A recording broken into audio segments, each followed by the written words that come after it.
I'm so excited for this. Yes, sir. Roll. I'm also really excited. Appreciate you guys being here. Camera, everybody. 1 second, let me make sure that this is rolling.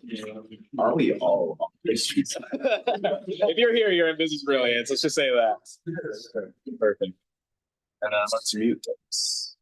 Delay. Yeah. All right. I think we say it right back. Okay. You guys are the big. Yeah. All righty. Turn it on.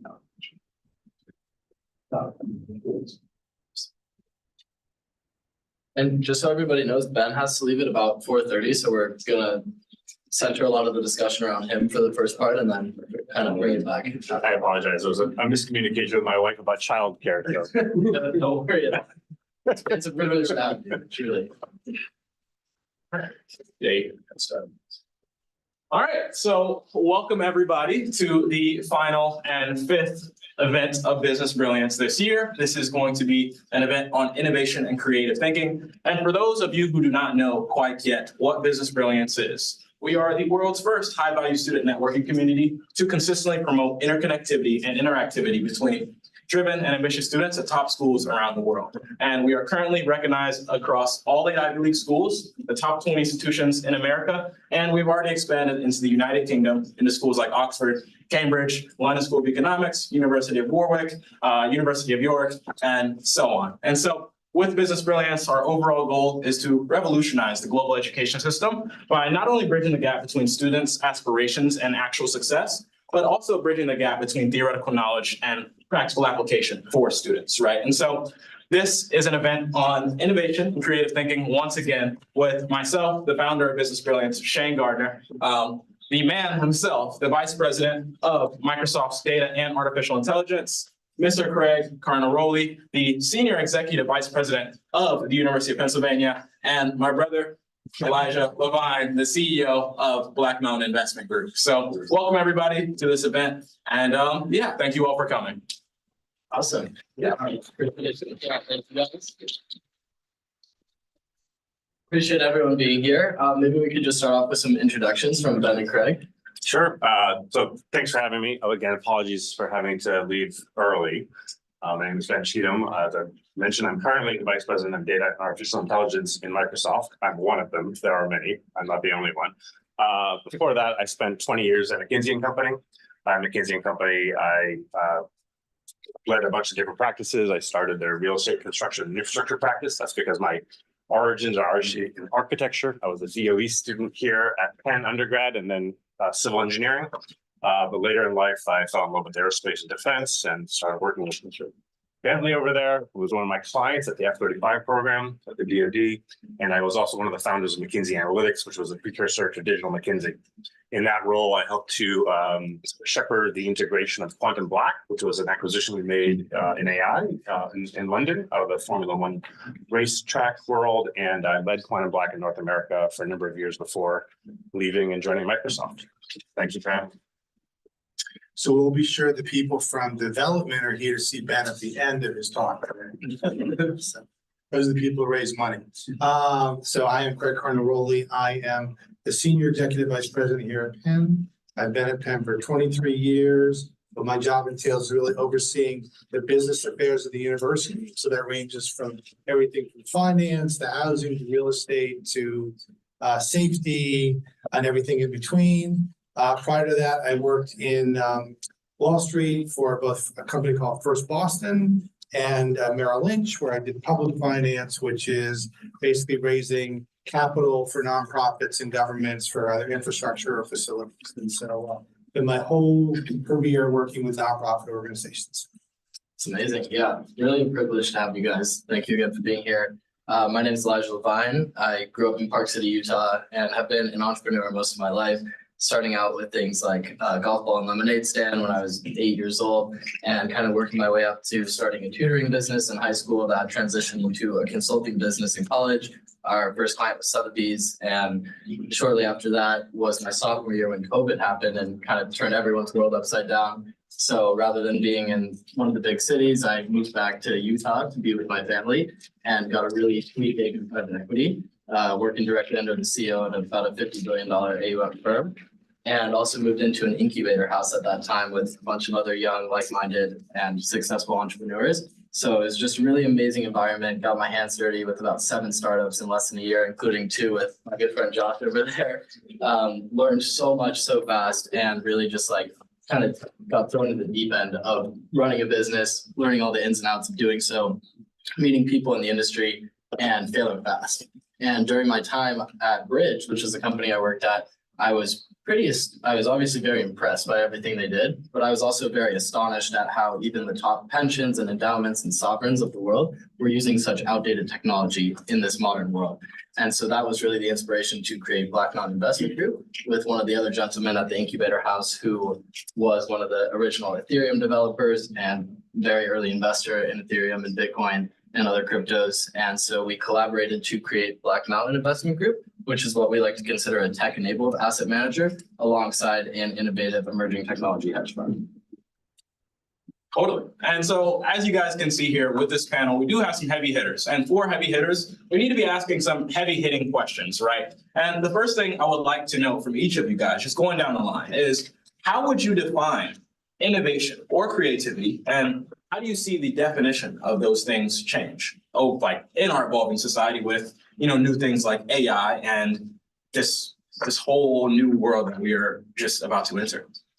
It's actually a question. How would I define creativity? I mean, I think creativity at its core, right, is a deeply human capability. And I say that specifically to demarcate it from computational creativity, in which, we are able to integrate experiences,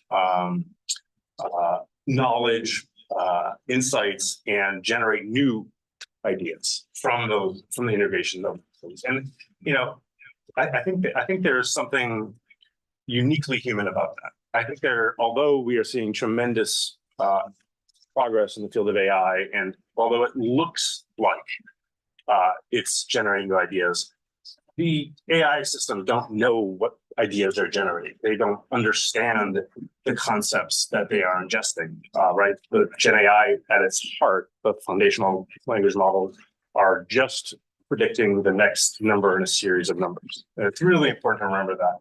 In all the hype that's out there, all it's doing is taking your language, turning it into numbers, and then predicting the next most likely sequence of numbers. And it turns out that the most likely sequence of numbers following a question is the answer to that question. And so that is not intelligence. It's very useful, but we shouldn't be confused about it. And it's certainly not creativity. I think at its core, creativity is curiosity about how to solve an issue. And what I've seen most successful is people taking an experience in another field and looking at a problem and bringing that and somewhat dot connecting. And so I think, again, those are some of the critical elements. Totally. One of the most difficult questions I've ever been asked that has turned into one of my favorite questions to ask people is, when was the last time you had a truly original thought or idea? And I think to Ben's point, there's so much hype around AI right now because of the great new interface that ChatGPT has provided the world with. But there's nothing that creative about AI as a technology, and it's actually been around for hundreds of years. And so it's an interesting question, Shane. I think that to Craig's point, trying to solve problems and trying to fill gaps in the ecosystem that you can identify, kind of like what Business Brilliance is doing, is a way that you can't get creative, and it's really centered around problems. Totally. And I feel like with creativity and how we are perceiving creativity with this, I guess, opposing factor in reality now that's making us question ourselves more and more about, what does it really mean to be human with AI in the playing field as well, when it's able to generate new ideas, right? And so I have a question for you, Ben. When it comes to creativity and just creative thoughts, do you think that AI still is capable of producing creative content? So it's capable of creating content that didn't exist before. But I think I would distinguish that from creative content. So, when in a large language model, you ask it to compose a sonnet in the style of Shakespeare about photovoltaic cells, it will do it. And nobody has ever written that sonnet before.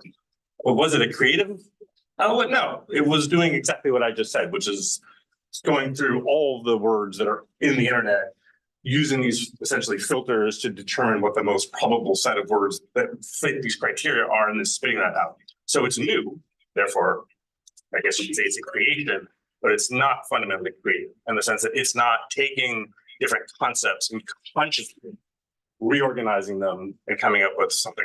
Yeah, interesting. And I guess I have this question that bounces back to you, Craig, is that with innovation and creative thinking, I think the definitions for you and Ben may differ, right? Because of what you guys both do. But at the same time, I guess I'm curious to hear, what is creativity in your field of work and what is innovation for you? And how do you think AI could evolve your work in the future? So my work, I mean, it's sort of, my job is more analogous to sort of a chief operations officer. So as I think about innovation, it's sort of innovation in processes to either deliver better service, faster service, maybe even cheaper service, to different, issues. I mean, in my day and maybe even in Ben's day here, when we were registered for courses, we actually did it on carbon paper. And we actually, so you had to write down, I want course 103159 and take it to the second floor of the registrar. I mean, today, as soon as course registrations opens up, we have all the students flooded trying to get that course. And they do it online, and they can do it anywhere they want from anywhere in the world. I mean, so there's an example of innovation. But and more broadly in the higher education context, there's innovation going on at the faculty level. And think about, we have 2 Nobel Prize winners here. When they set out to really figure out what messenger RNA could do, did they even know COVID was going to be a virus and it could find something? So it's like, it was that curiosity and that drive around figuring out messenger RNA that did it. But you also have to have a long time perspective about when it will actually be needed. So that's one thought for you. Yeah, just to build off that, Craig, it's funny that you bring up the course registration. One of my finance professors, Kevin Pfizer, who spent a lot of time at McKinsey as well, he was telling us a story the other day, how when they were first doing PowerPoints, they'd actually cut shapes out on colored paper and glue it to 2 pieces of paper and then fax that to someone in a foreign country to build a slide deck. So it is really remarkable to see how far that tech has come. And I think we're probably going to see a very similar renaissance with AI. We are still in the early days, especially of generative AI, which I think is going to absolutely change the landscape of white collar work, especially analysts and other kind of entry level people in these large institutions. Earlier this year at the Zellery conference, which is a biannual real estate conference hosted through the center here, really, really amazing conference. And we had a Penn professor who specializes in AI give a demo of exactly what ChatGPT is capable of. And, Shane and I have been using this tech, even teaching people about how to use it. And that seminar blew my mind with how much I did not know. And he concluded the talk basically saying that this $20 a month service is now going to replace entire teams of PhD researchers. And so it's really remarkable that we're still in the early stages thinking about where it's going to go in the next 5 and 10 years. Totally. Was that Ethan Wallach? No, I forget his name. I'll find it for you. Sure. Yeah. So I've got this, Shane, I didn't really answer the last part of your question in terms of the application of AI to the work we do here. So Ethan Wallach is in the Wharton School. He basically teaches a course where you have to use ChatGPT in the course. There are actually faculty. So I had him speak to all of the top managers in the university. So there are my direct reports and then their direct reports. It probably was one of the best sessions we've had. We did it this summer and people are just amazed by it. But he also cautioned, like, you can use it. He's used an example. Professors are often asked to write letters of recommendation. So that takes time. So we actually use ChatGPT to write a letter of recommendation. Not to break your bubbles, but they probably do that. But he said, he wrote one, ChatGPT wrote a couple of versions of it because it's not as though the first question you ask it is going to release a great version. He still thought the ChatGPT version was better than the one he wrote. And so the question is, how can I apply that to the business of the university to really enhance productivity? I don't know if it ends up replacing whole sets of people, but maybe it makes the people do the work more productively. Very interesting. Anecdotally, like as a student, I'd say that utilizing AI tools has made me a lot more productive even this year compared to last year. Completely. And like, that's one of the things that Business Brilliance is trying to do as well. Like we have our ChatGPT workshops once a month that a lot of you guys in here actually have attended and have seen, the different things that you can do, not just with ChatGPT, but with AI tools as a whole and how they, revolutionize your productivity in your, personal life, academic life, or your pre-professional life, right? And with these things that AI is doing, a lot of people always say that, AI is going to replace a lot of people. But in my opinion, I think that it's people who understand how to use AI that is really going to take over the market and just really take over the world, right? And so I think it's either you get right or you get left with understanding how to use AI in regards to how to adapt to this changing world and society. And it leads me to my next question for you, Elijah, is, since you are the CEO of Black Mountain Investment Group, which is, the world's next biggest company working on the next biggest businesses and things like that. I'll take a question from my paper here. It's, how does Black Mountain Investment Group cultivate a corporate culture that encourages innovation and adaptability, just in general? Absolutely. Yeah, it's a great question. And I think that you referenced the top business people of the world, Ray Dalio, Warren Buffett, Bill Gates, et cetera. They all talk about how adaptability is one of the most important traits a business can have. Some people, including certain investors, see that as not having a strong focus, but in an ever-changing world and a very quickly changing world like we live in, if you're not able to adapt, you will get left, to your point. And so basically we have several weekly meetings, and the first one every Monday is reviewing our company principles inspired by Ray Dalio, and then doing performance reviews about things that we're seeing not only in the market, but in our business, and if any changes need to be made to catch up to that changing environment. So things do change very often, and I think what gives us a competitive advantage similar to what McKinsey and Microsoft and the world's best firms have done is build proprietary in-house technology to meet not only your specific needs, but to also scale to meet the needs of the broader consumer base. Microsoft Teams is probably one of the best examples of that. And I think by doing so, you can not only create a lot of value for yourself, but value for other people, which is what growing a good business is really all about. Totally. Very interesting. And I guess I just had a thought that I'm very interested in, like from you, Ben, is with like adaptability and, implementing these new technologies and ideas that are innovative and creative, to say the least. What do you think is the future of AI? It's a very broad question, but I think it's one. Sure. Yeah. Well, so I think AI is going to be infused into everything we do, right? I'm not a doomsayer when it comes to AI. I don't think it's going to take down the human race. I think we're a long way from anything resembling AGI, as I mentioned before. But I think to build on the points that were earlier made, like every job can be made a little bit easier and done a little bit faster and then a little bit better with a co-pilot, right? I mean, this is at least this current wave of generative AI is going to be embedded in every product you buy, right? Whether that's a physical product or a software product. And so I think what that does is it creates the opportunity for everyone to start at a higher baseline. So you don't need to go and do all the grunt work to get a good first draft. It feeds your cognitive capacity to then actually be creative, to think orthogonally, to introduce new concepts, right? And so I think an AI-enabled world is one in which the fundamental starting point for anybody doing work just automatically is further ahead than where they are today. And that means a lot, right? Because we have entire industries that are aging out and where we're not replacing workers who have decades of experience doing things. Well, one of the great benefits is we can now train AI agents to train our people so that it's that much easier to become proficient at a job that might have taken a previous generation a lot longer to get there. Very interesting. Yeah, just to build on that, Ben, I think that to your point, it's really going to be about like the incremental changes in the co-piloting. For example, like truck drivers used to own their own trucks before computerized dispatch was invented, and then the owners, the trucking companies as operators were able to, kind of lease them out to the drivers or own them and have the drivers operate them. And I think we're probably going to see something very similar with like self-driving cars, self-driving trucks.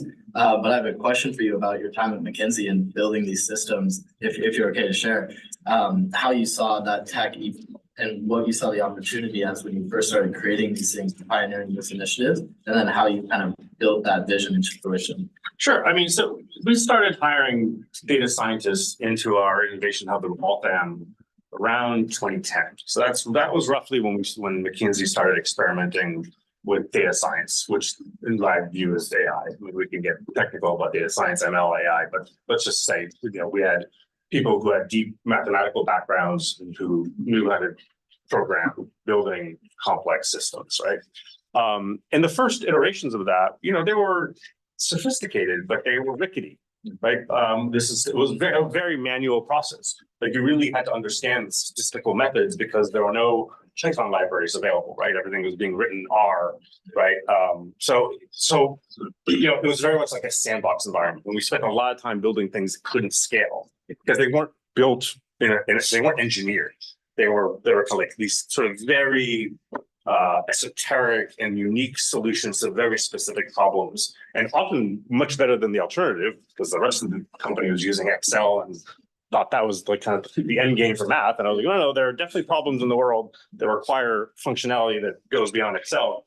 But that's what they were. They were complex models to solve a problem, to generate an insight. And over time, what we realized is actually it's much more powerful to build and engineer a product that can continue to generate insight, not just once, but can continue to ingest data, do analysis, and refine its recommendations. And so the shift went from kind of bespoke data wrangling and model building at the individual human level to building teams of people that would engineer products. And that required a different skill set. One of the reasons we bought Quantum Black, because we realized that there was a difference between like what we were able to do with just a few data scientists and what they had done by integrating software engineering, design, AI architects, and AI engineers, as well as data scientists, into crews that could go and then build products that you would build initially in Python or library, but then compile and then put to production, right? And then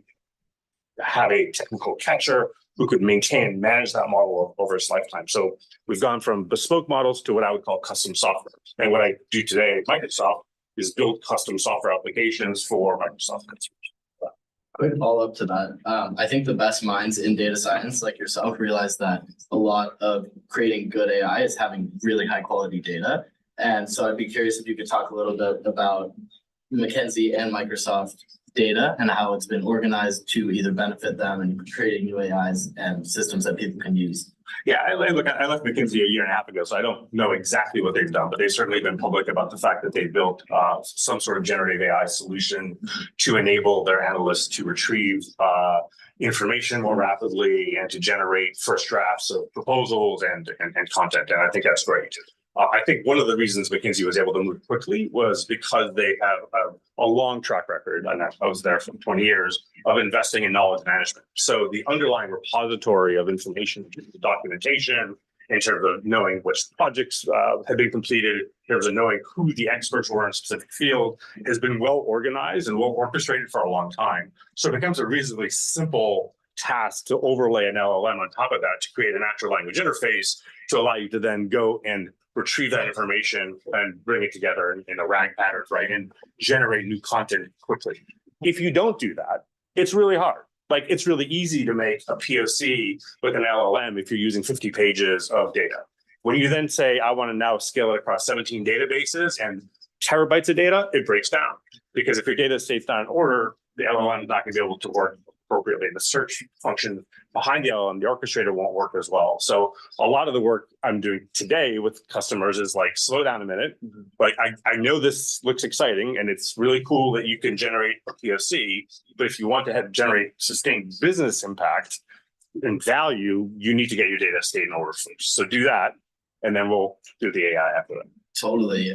Something we were talking about right before this is that more data does not always mean better outputs, as evident by like Zillow's models. You add one variable and it will give you a regression that has like a 1 to 3% error, and then you add 4 more variables on that and it increases the preciseness by only a couple basis points.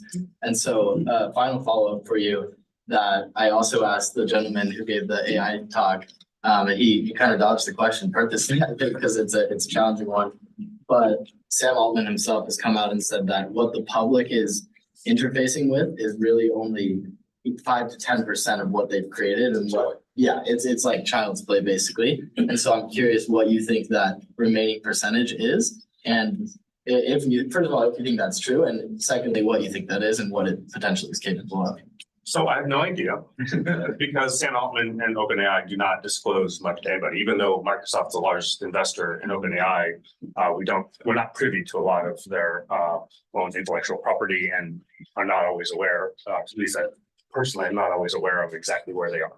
Now, do I believe that what they release to the public is just a fraction of what they're working on? I think that's probably always true. I mean, companies are always only releasing what's ready to go to market and then have a backlog of engineering work that they're doing that would, one day then come to market. So I would imagine that that's not a crazy thing to say, but I don't think it's an unusual thing to say either. I think that's just how software companies and frankly, almost any company works. You ship what's ready to ship and you continue to work on the things that aren't ready to ship. Thank you so much for coming. I really like the way you opened. If you haven't read this book yet, I highly recommend. It's called What Makes Us Human by Ian S. Thomas and Jasmine Wang.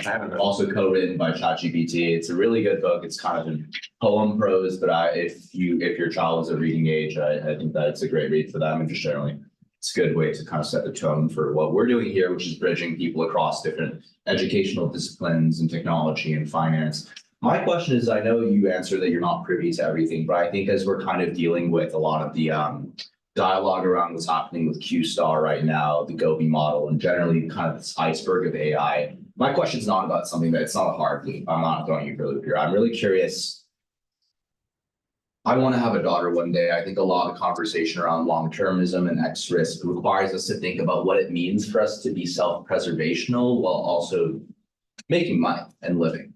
But the question is a lot of my research is I'm less thinking about tech policy nowadays, but also still thinking about tech policy, thinking about what it means for us to be thinking about educational institutions where we're talking about here innovation and creative thinking and thinking about what it means to be engaging in things that pushes the dialogue and thinking about how do we actually be creative. And so I'm not asking you about large language models and creativity. The question is more so, how are you thinking about the enculturation and psychosocial development for your child? That is, do they have a phone? How are you teaching them to be creative? Do you want them to be a quant, researcher, artist? I'm a fine arts major. I switched from philosophy, politics, economics. I think that the tech machine we've super aligned to is very interesting, but there's a need for people to be creative like we have on this flyer here. So first of all, my kids are pretty self-propelled. So I think it's easy to overestimate how much you're actually going to just steer your child in one direction or the other. I think our general disposition is expose them to lots of different fields and topics, poems and art and literature and math, and see where their passion takes them. I've got my eldest daughter who's a sophomore at Columbia and she wants to work for the government. My second eldest daughter is a senior in high school. She's going to fine arts. Nice. My son wants to be a biomechanical engineer. So I am following, not leading in this case. And I support them in whatever they want to do. I encourage them to experiment with technology. I'm not afraid of them. They have phones, they have ChatGPT. I'm just like, see what happens, and incorporate it as best you can into whatever it is you do. With that, I'm afraid I'm gonna have to say goodbye, but it's been great. I'm always around. I live 25 minutes away, so happy to come back if that was ever totally helpful. And I appreciate the invitation. Of course. Thank you so much. One last question for our panel here today for Mr. Craig. It's that, and I think that was a great just bridge into this final question. Thank you, Mr. Josh, for asking that question. But for students, and since you are the vice president of the University of Pennsylvania, what approaches to just handling and what approaches do you have? I should say this. What approaches can universities do to just support innovation and creative thinking in regards to AI? I'm going to answer it in two parts. I'm going to do support innovation and then I'll cover the AI secondly. So part of what I think, you have to do as a university is create environments for people to interact and share ideas. And so you all are maybe our fifth cohort now, but for the longest time, the only people who could live on campus guaranteed were the first year students, okay?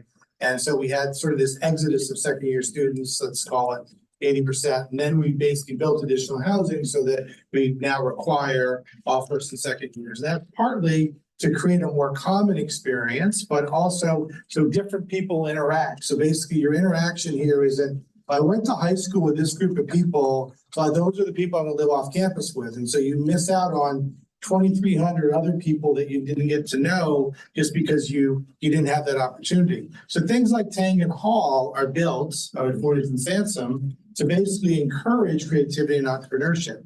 One of the funnest things I do all year is the President's Innovation Prizes, and I've done it for a decade now. And it is just so amazing to see the ideas that are generated by students.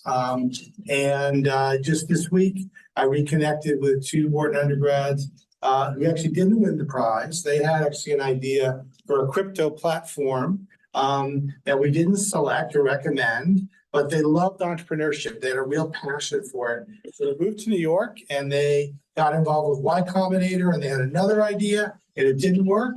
And they're on their third generation of ideas, and they're actually in Forbes 30 under 30.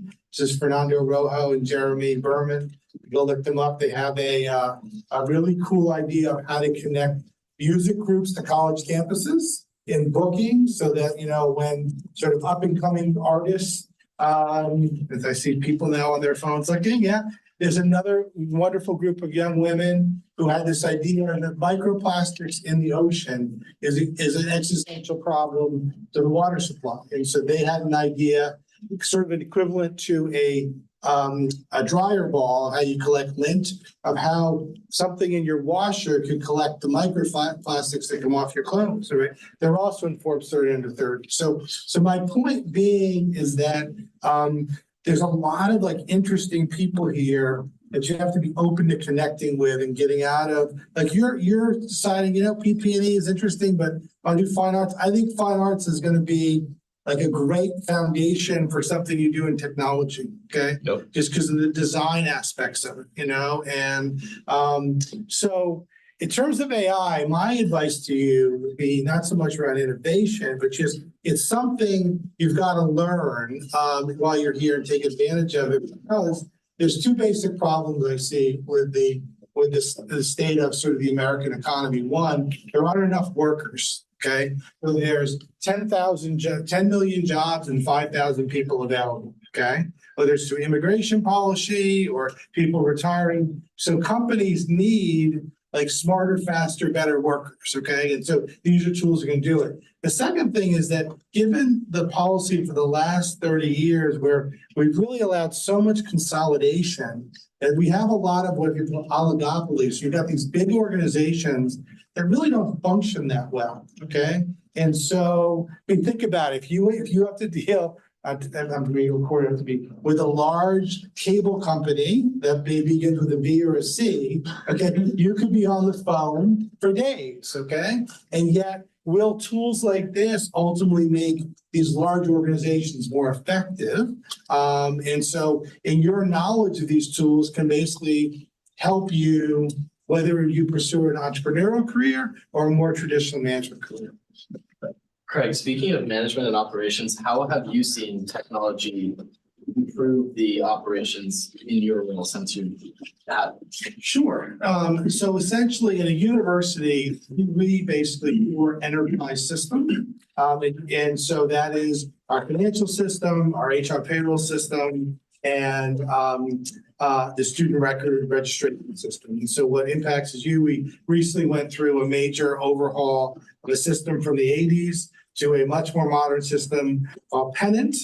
You may say, I like the old system better, but I literally could not support that system any longer. And so these enterprise systems enable us to serve serve our mission better. And a lot of technology is, whether it's on faculty research grants, on how they're submitted, or on how students register for classes, or how staff sort of interface with their whole when they're hired to retire. I mean, so you've got to think about, because everything here, I mean, someone asked me today, how big is the university? We're a $14.4 billion consolidated budget, including the hospital system.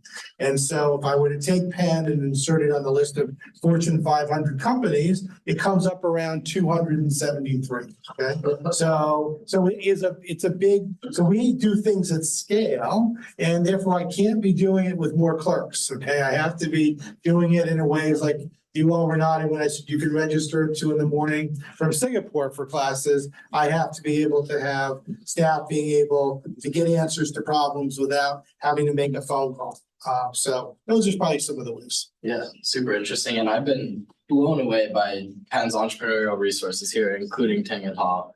In fact, I think that's maybe where we've met before. Yes, Yeah. maybe, Yeah. maybe. But no, it's been really incredible. I've been part of the venture initiation program for 4 years and gotten to meet with some insane people through the Tinget Hall and the VIP program. And it's shocking. Like last year, there was this guy who sold his company for $2 billion.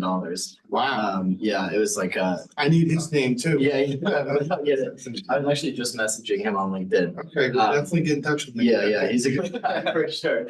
But there was only me and 2 other students talking to him. And so it's just like these resources are here, but very few people are taking advantage of them. And so I think your point about putting yourself out there, meeting other people, getting out of your comfort zone a little bit is probably the best advice we could leave you guys all with today. Is it's so easy to get caught up in your in-groups and your traditional ways of thinking, your routines, your habits, all that stuff. And while you're here in this amazing institution that brings people from all over the world together, all sorts of different backgrounds, experiences, knowledge bases, etc., it's the most important thing to have those diverse experiences be brought into your life. And that really involves stepping out of your comfort zone and taking the initiative to do things that you would not usually do.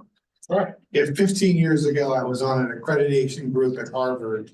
And part of what you have to do in those, you actually have to meet with a group of students. And I met this freshman from Ohio and I said, how do you like being Harvard? He said, oh, it's great. I've been up at the Kennedy School. I've been up at the law school hearing these great speakers. And I would just tell you, there are 12 incredible schools here. And so if you can find them and there's going to be a speaker, there's something you're interested in, just go sit in the back of the room and absorb. I mean, this is the extra stuff that you're not paying for. Okay, you're paying for the whole experience, but there's just so much great a vibrant intellectual activity going on here that you can tap into. But I also know, and I said, but I caution Penn students work hard and play hard, and they're up till 2 a.m. and they get 4 hours of sleep. So I also need you to pace yourselves because it's like a big buffet table. And if you load up on the bread at the beginning, you have no room for dessert at the end. So you gotta pace yourself through the experience and do things that you enjoy as well.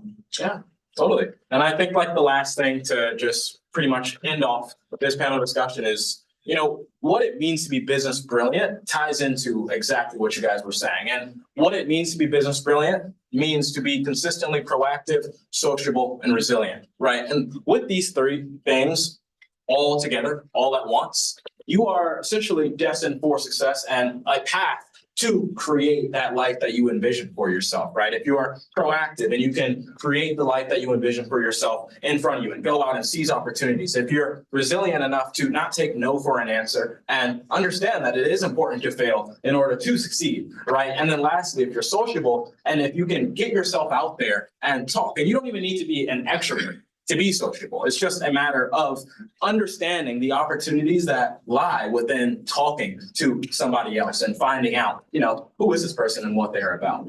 Yeah.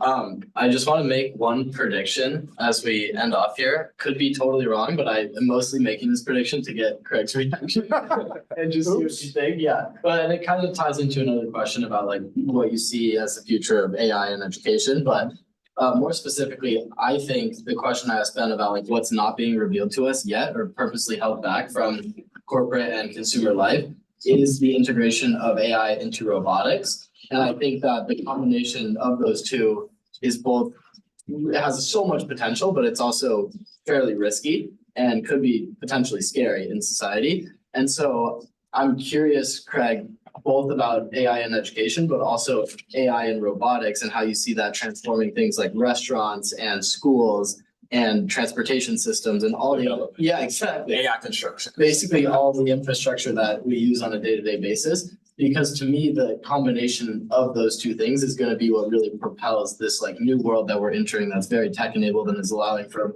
more creativity and innovation. Yeah, I would say from where I sit, I don't see the educational experience, the professor being replaced by a robot, okay? But I see your educational experience being enhanced by these tools, by what you'll do in the classroom will be different, more interesting.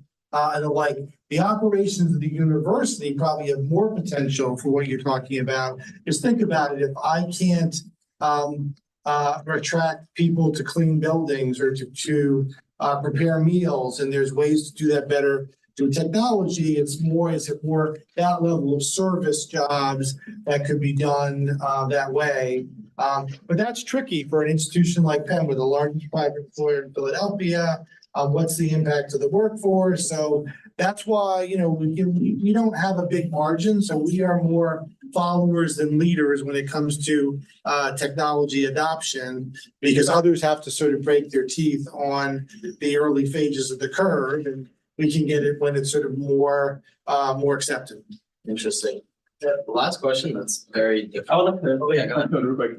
Just to build on kind of what Eli just said, I'm just thinking, as these technologies are advancing, how do you see like universities balancing foundational knowledge with embracing new technologies like AI? And how do you think that'll contribute, like change the way students not only like consume ideas, but like, create new ideas as well and add to the conversation? Yeah, I think the thing to remember about our faculty and the way they teach is that like some will embrace it and want to integrate it, and some will be more skeptical of it. And so it won't be sort of the university as a whole, sort of with a mandate or a push. It'll be more, how do faculty see it? So you have some that are on the early edge of, how do I integrate it? How do I require it in my classes? Versus others saying, you submit a paper using ChatGPT, I'm going to fail you, And so so it's a little bit of it'll be more personal adoption than I think will be more mandated by a school or the university. But I think that as people get comfortable with it and see the tools, I mean, whoever thought, even though it wasn't the greatest, we'd be doing classes on Zoom, right? And yet there's a role for that, right? But it's maybe not the primary way of delivering it. So it will take time for things to get adopted. And we are all steeped in tradition, universities, right? We change one thing, alumni go crazy, you know what I mean? And so I have this talk I give to alumni, which is that you have to be open to the university will be different than you know it. I mean, Locust Walk was actually a street, okay? I have photos in the 60s of cars parked in front of what is Steinberg Dietrich Hall, okay? And so the world changes and people have to adapt. Then to your point about there's a Yeah. And along those lines, like the President Engagement Prize, which is something you brought up, I think is kind of like one of Penn's best kept secrets, honestly. Yeah, thanks for bringing it up, actually. I mean, I would encourage you, if you're not familiar with this, there's two different prizes. They're eligible for seniors. There's the President Engagement Prize, which is really, if you will, a social impact venture, okay? And then there's the Innovation Prize, which is really more a business plan and a commercial venture meant to make a profit, okay? So what it is, it's a $100,000 prize. And a $50,000 living stipend, and you get a year to basically do your seed idea. The university has no equity in it. And it's been an amazing community. I mean, I just think like it was, by the way, it was Dr. Gutman's idea. And I think we're the only place that has anything like it. But I do think it's a hidden secret, but it isn't easy. It's a lot of work. And I would say the people who are successful at it have a real passion for the problem they're trying to solve. In other words, there are people who say, I want to be an entrepreneur. But if you don't have like the idea, like keep looking for it, but just like come up with what we want to build a website.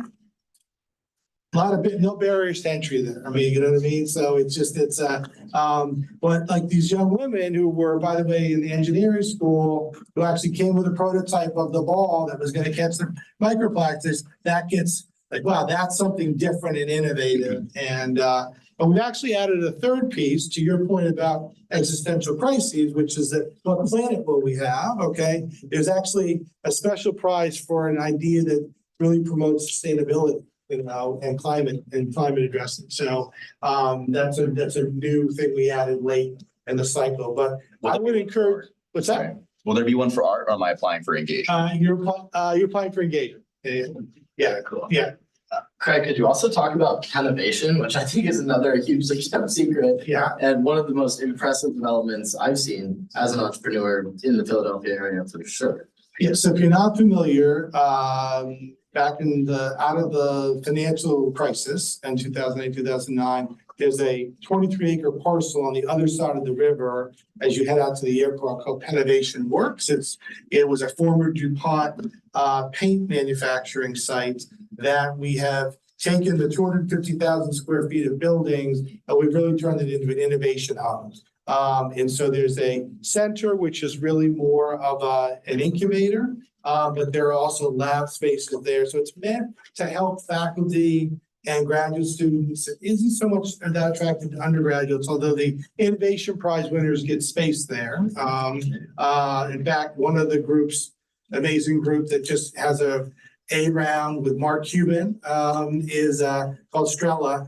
They're actually located there. They grew into the next phase of space, but it's really meant to be promoting innovation and keeping people here in Philadelphia, but also keeping faculty close to the campus and have an outlet for their entrepreneurial pursuits. Yeah, it really is such a cool, almost campus where young entrepreneurs are just in these buildings working on really cool stuff.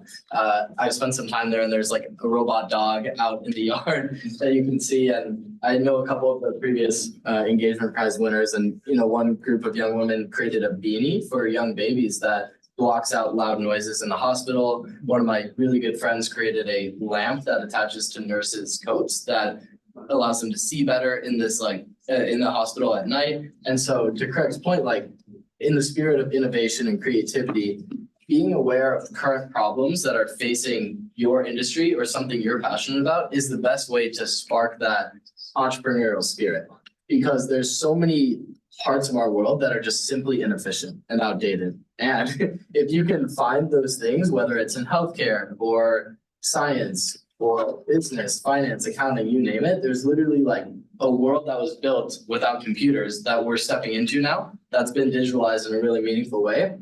And our generation is going to be the group of people that bridge that gap between the old world, pre-technology, and the new world, post-technology, post-modernism. And I think it's a really exciting time for us all to be stepping into that and not only creating new things, but creating new things that we're passionate about and really working with amazing people to solve problems that create value. You'll find the faculty here very interested in helping with the ideas. I mean, the letters of recommendation, their faculty advisors, so you know, you definitely like use those networks as well. Totally. And I think with that, I think that does conclude the panel discussion. I think we should open it up to questions. So if you have any questions, let's definitely hear a couple. Yeah, sure. I don't know, like halfway through your job description and like this entire discussion about AI, I just was like, how do you use it on a day-to-day as like the EVP of Penn?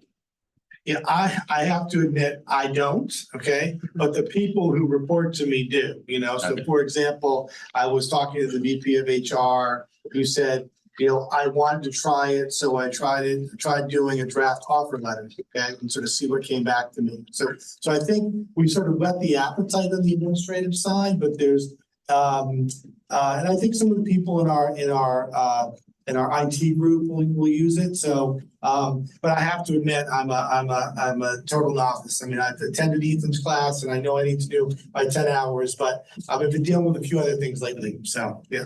Fair. Sure, Josh.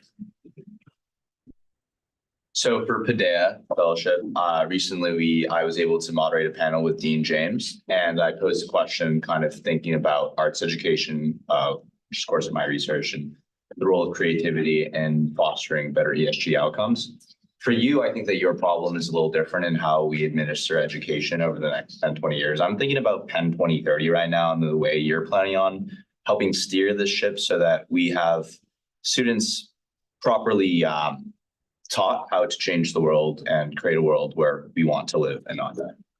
I'm curious what your thoughts are on the foundations and sectors, or potentially the addition of arts as a requirement for students to be engaging in.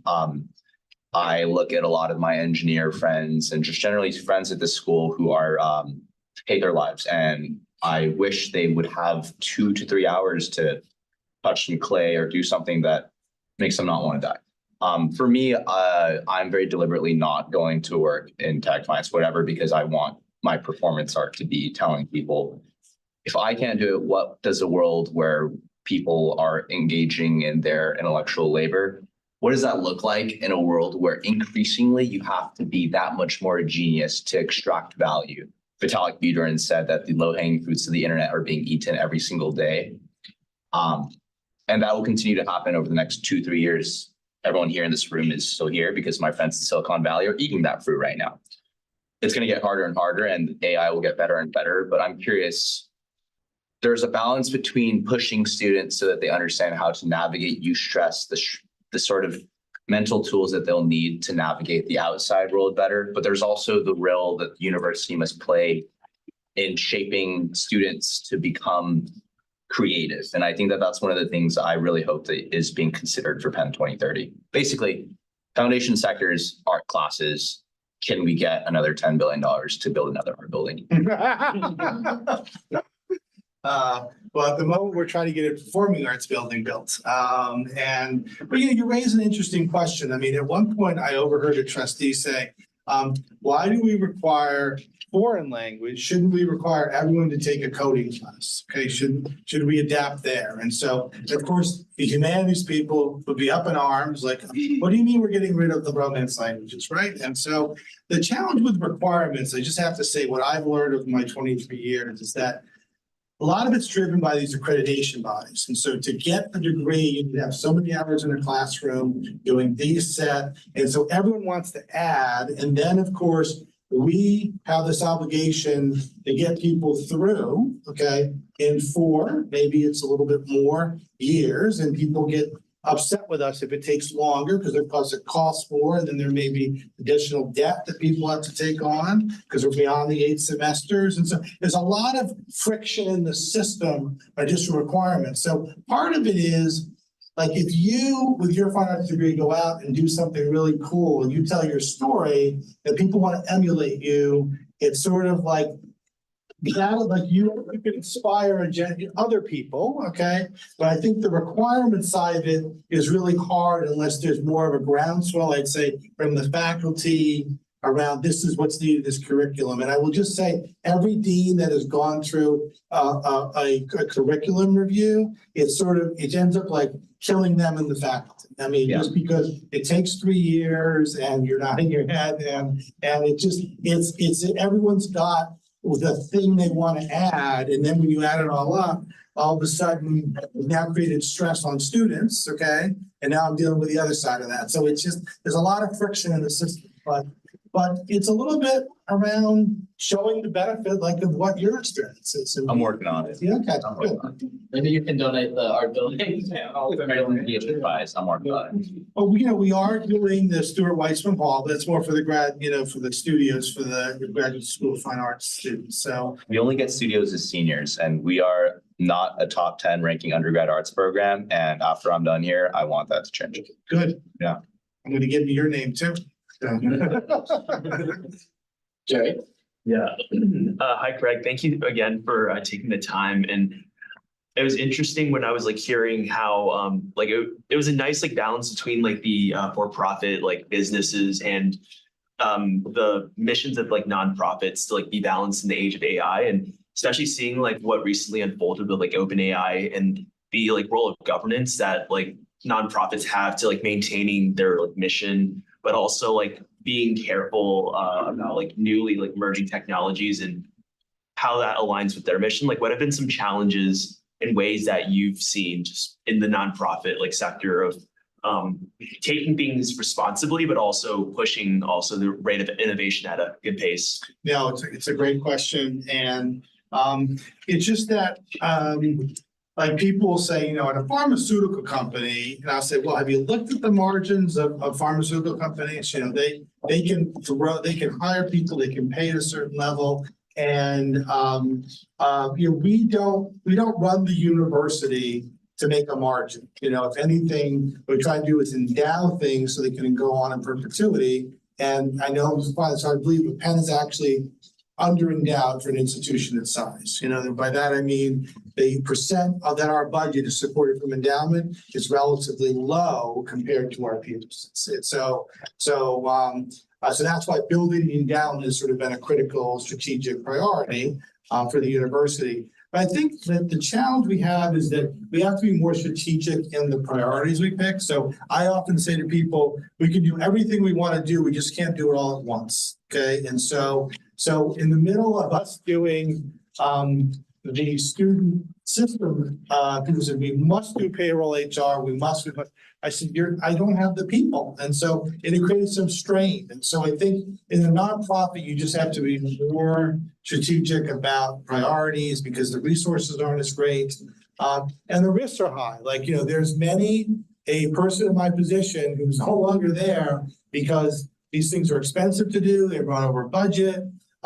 People are unhappy with change. I mean, what's the line? Is that everyone wants change as long as things stay the same? And so all of a sudden it's like your Gmail, you open it up, it looks different. Like, what happened here? It's like, meanwhile, once you play around, you're like, oh, this is an improvement, but we're a tough environment around change because we're so steeped in tradition. Interesting. Great question.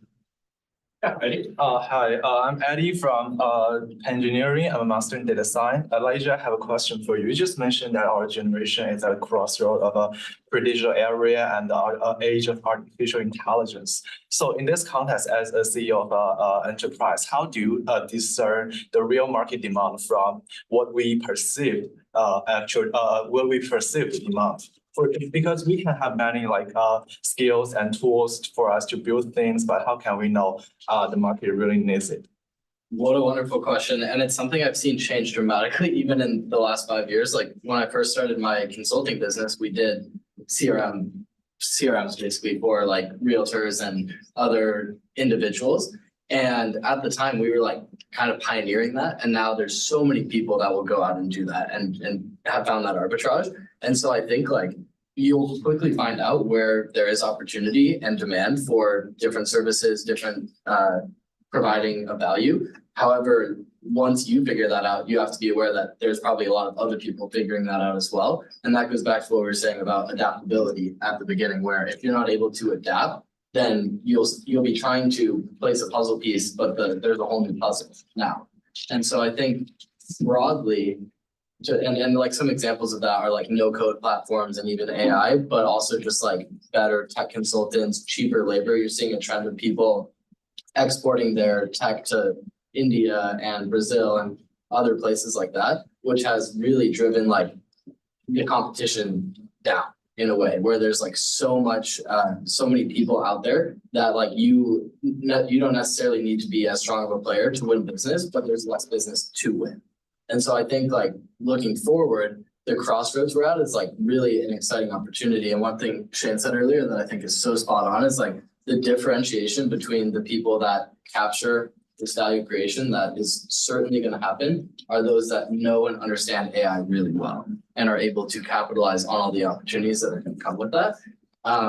But to Ben's earlier point, AI is not just using ChatGPT. It's data engineering, creating data structures that are clean and easy to use. It's UI around these products. And it's all these sort of multifaceted aspects of the technology that most people overlook. Yeah, thank you. Great question. Yep. Yeah, I had a question. So you mentioned kind of a lot about all the resources at Penn and sort of everything that's happening with AI. But if we're not sort of engineering majors, what do you think are the best ways to get involved with all this innovation and sort of keep learning more about like AI, especially around campus and like all the initiatives and all the resources that you guys offer? Sure, well, I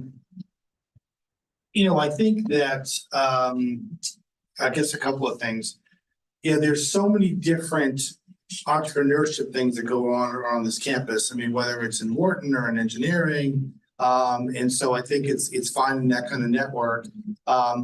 Shane just mentioned Amy Gutman Hall. I mean, that's going to be completed. I don't know, what year are you? Graduating in 26. Okay, good. You're gonna be here when it opens. So that's gonna be a home for data science. And so, Where is that again? that's at 34th and Chestnut. That's the building being constructed there. And that's meant to be, while it's in the engineering school, it's meant to be cross-disciplinary, very by intention by the donor. And so, Hanover's part of it and others. And so, I would just sort of look for opportunities to, be connected to the space. I mean, I don't have anything specific because I'm not involved as much in sort of the academic side, but from your perspective, what would you do? It's interesting. I would say kind of go. It's like we're also like Wharton students, we're not like in CS, right? So that's why it's an interesting question. Well, the barrier to entry, like I brought up Bubble, we've seen the capabilities, and this is kind of what I meant by like the competition being lower, is that you can have a much more elementary skill set and use far more advanced tools in today's world. And that's been perpetuated by Python and R and other coding platforms, going from needing to know those languages in thorough detail to having no-code platforms like Bubble, where you literally have pre-constructed pieces of code that you can drag and drop into a project, to now having ChatGPT be able to write you code based on what you type into it.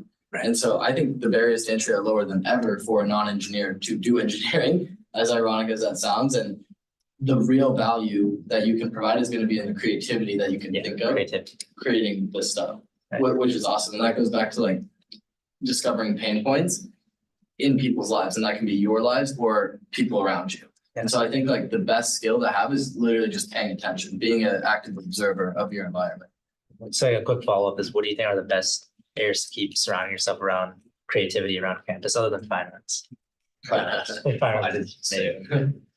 Well, yeah, for me, I found so many inefficiencies in the worlds of finance and accounting. And like, for example, this tech we're building is, it can manage closed and open-end funds. And part of why we've really pursued it is because we reached out to Carta after we had, some troubles with our traditional accounting software that's been used from the 90s, and it's used very widely across the world of finance, but no one, including the accountant himself, could figure out what the math was for this platform. And it's literally just a black box that no one knew how to use. And so there's an opportunity, there's a pain point.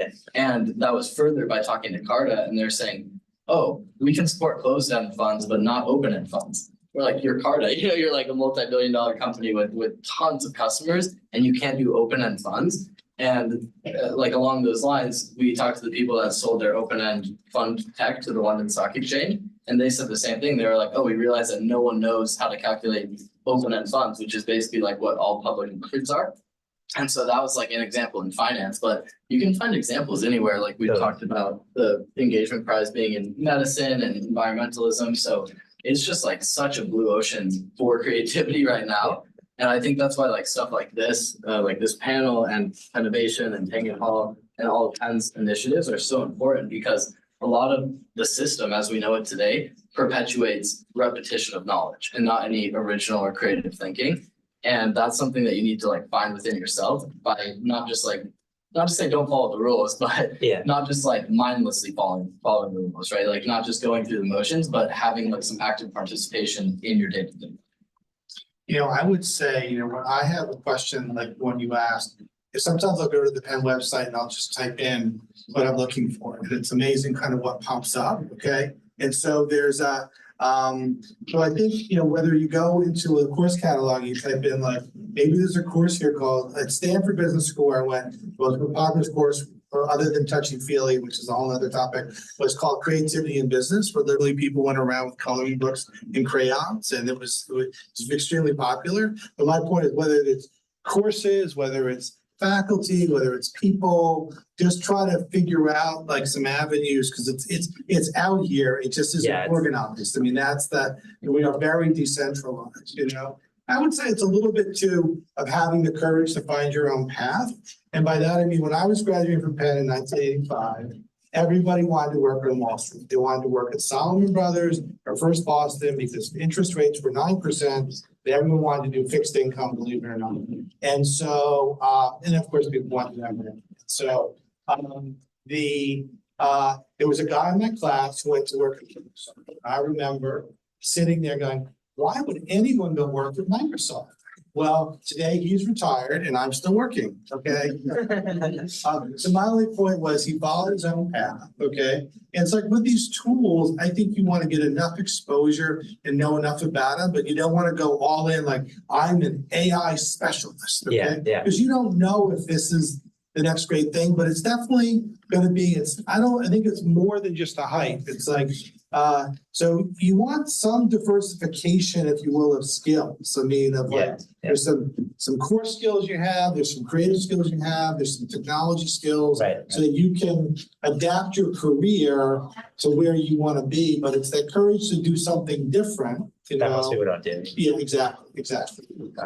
Along those lines, like the group that created the beanie hat for the babies, they did that in their product design class here at Penn. Okay. And so to Craig's point, like challenging yourself to enter new environments where you're forced to create something and think about problems is another option. But every one of those teams always had with them, whether it was a Wharton or a college student, was going to be their chief marketing officer, was going to be their CFO, was going to be their business development. In other words, sometimes all these great idea people have to be partnered with other collaborators with complementary skills. I mean, and so, and I always have a little bit, shouldn't admit this, but a little bit of a bias for teams. Because it's sort of like, no, to make something go, things often work better in teams, even as much as people don't like teamwork. Got it. Thank you. Well, I think that we are running out of time here a little bit, so I want to thank everybody for coming to this event, and I hope you guys definitely extracted some really valuable knowledge from this. And once again, thank you all for coming. Now, let's go. We're gonna go meet downstairs, and we're gonna take a picture all together for our meeting. So, thank you.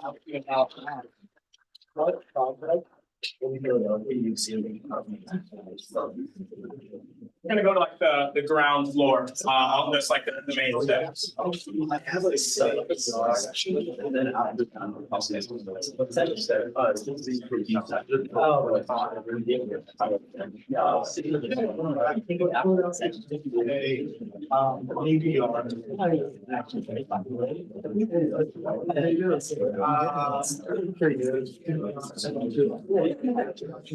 Last two. It's good.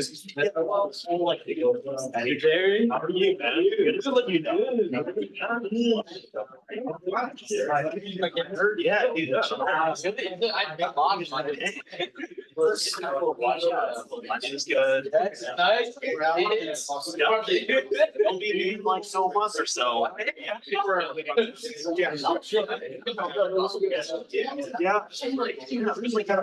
Really, for some reason, like something like whittling down and like being like the race and then yeah, but then balance it, have fun. Yo, do you guys want to come up to the front and take a quick picture? It was like Steven already. Nice Thanksgiving out back. Yeah, like 2 more weeks. Yeah, it was good. Overall, I'm glad I finished. Yeah. See you. How are you? Yeah. Was it? Oh, yeah. Yeah, for sure.